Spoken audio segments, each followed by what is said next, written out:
Hello students, you are welcome in trigonometry part 8. Today we will discuss the questions of miscellaneous exercise of chapter 3. Now this is first question.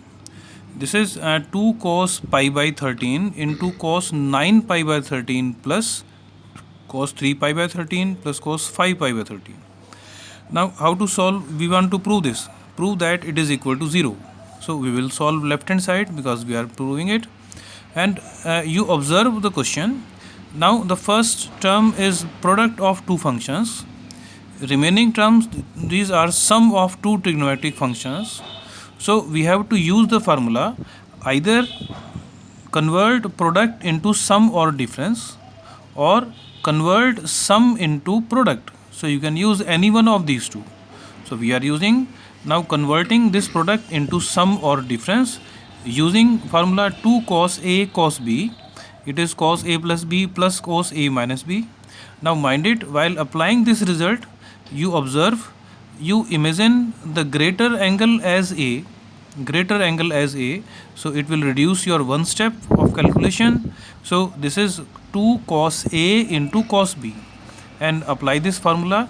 So cos of A plus B means 9 pi by 13 plus pi by 13. Similarly A minus B, and you can simplify.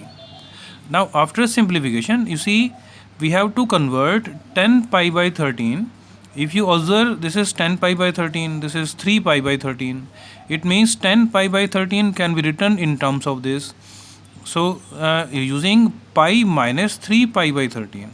Similarly, 8 pi by 13 can be written as pi minus 5 pi by 13. So don't change these two values. We have to change either these two or these two. So we are changing the first two functions. And now using cos pi minus theta, we know it is equal to minus cos theta. So in place of this, we will write down minus cos 3 pi by 13. Similarly, this is minus cos 5 pi by 13 using the same result. And now we can cancel the terms and it will be equal to 0, which is right hand side, hence proved. So write down at the end of every question while proving it. Now move on to the second question. Second question is sin 3x plus sin x into sin x plus cos 3x minus cos x into cos x is equal to 0.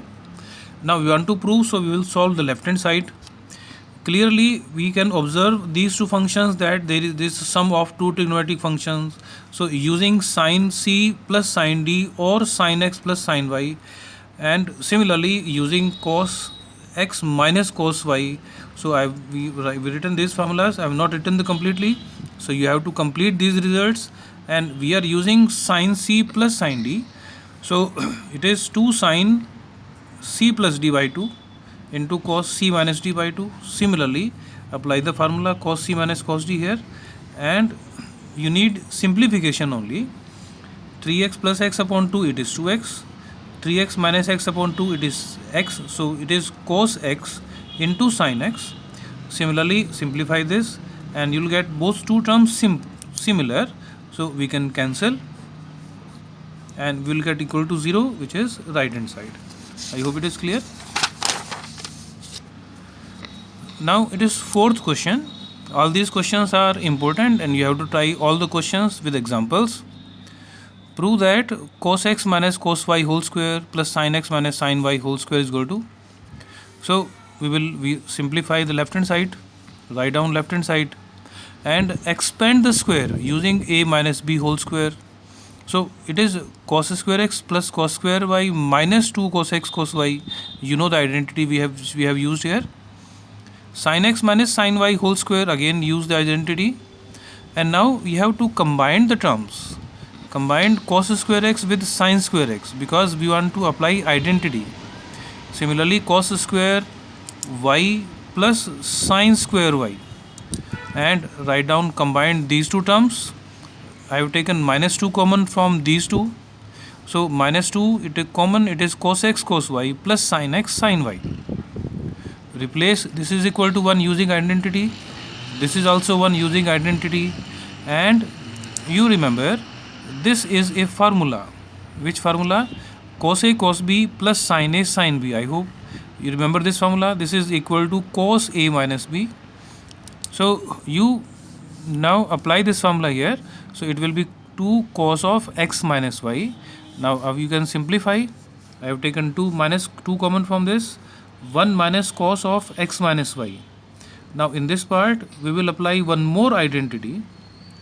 Using 2 sine square a is equal to 1 minus cos 2a. You observe the angle. Here it is a, here it is 2a. So 2 sine square is equal to 1 minus cos 2a. And you replace a by x minus y. So this is 2a is equal to x minus y. You can compare and you can apply.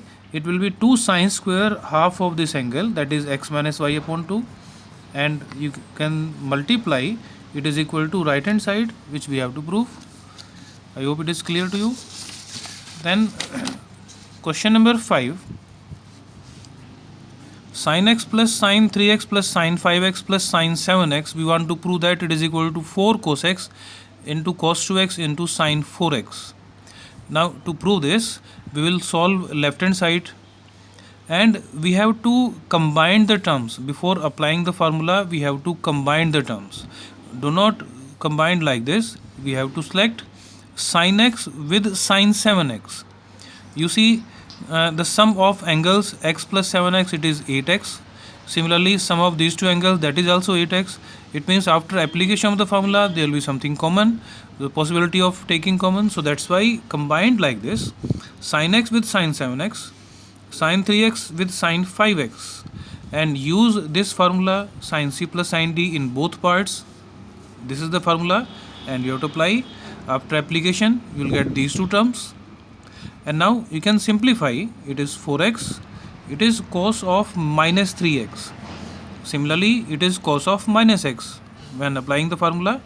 Now use the identity cos of minus theta. It is equal to plus cos theta, because negative angle that should be considered in the fourth quadrant, and in the fourth quadrant cos is positive, so that's why it is plus cos theta. So cos of minus 3x will be plus cos 3x. Similarly, cos of minus x will be plus cos x. And now you can take common 2 sin 4x. We are left cos 3x plus cos x. Again use identity, because we have to express the sum of trigonometric functions into product. Because left hand side sum of trigonometric functions, right hand side is the product of trigonometric functions.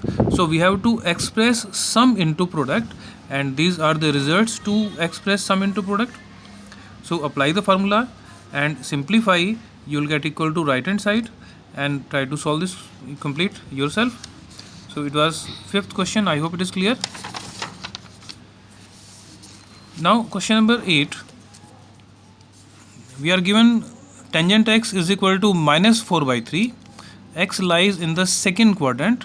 Find the value of sin x by 2, cos x by 2, and tangent x by 2. Using this, we will find these values. You observe the angle. This is x and this is 2x, x by 2, sorry. So it means angle is half. So we have to use the formula for half of the angles. But before that, we are given x, the limits of x. X lies in the second quadrant. Second quadrant means angle should be between 90 and 180. We will find out in which interval x upon 2 will lie. Dividing every term by 2, 90 by 2, x by 2, and 180 by 2. It is after simplification 45 less than x by 2 less than 90. It means x by 2 will lie between 45 degree and 90 degree, and therefore x by 2 will belongs to the first quadrant. These angles are in degrees. So x by 2 lies in the first quadrant. It means values of all these t ratios should be positive, because in the first quadrant all t ratios are positive. Now the solution: tangent x is equal to minus 4 by 3. It is using this identity, we will first find the value of secant x. Secant square x is equal to this. You put value of tangent x, put this value inside the bracket, then square it. We can simplify. So secant square x is 25 by 9. Now secant x taking square root is plus minus. This is plus minus 5 by 3. Now rejecting positive sign. Why we are rejecting positive sign? You have to observe x lies in the second quadrant. We are given x lies in the second quadrant. So in the second quadrant secant is negative, so that's why value of secant x should be negative, so that's why we are rejecting positive sign. Secant x is minus 5 by 3. From there you find value of cos x, and now use the half angle formula. 2 sine square x by 2 is equal to 1 minus cos x. We have done this formula before in the previous questions. So 2 sine square x by 2, you put value of cos x minus 3 by 5. It is 1 plus 3 upon 5. And after solution, 2 sine square x by 2 will be 4 upon 5. Now taking square root, sine x by 2 is plus minus 2 upon root 5. This is x by 2, and we have solved the limit of x by 2. X by 2 lies in the first quadrant. So therefore the value should be positive, rejecting negative sign. So sine x by 2 is 2 upon root 5, and using this value you find value of cos x by 2 tangent x by 2. You can use identity, or you can also use the triangle method. I hope it is clear. You try to solve all questions of this trigonometry, this exercise miscellaneous, and examples also. Thank you for today.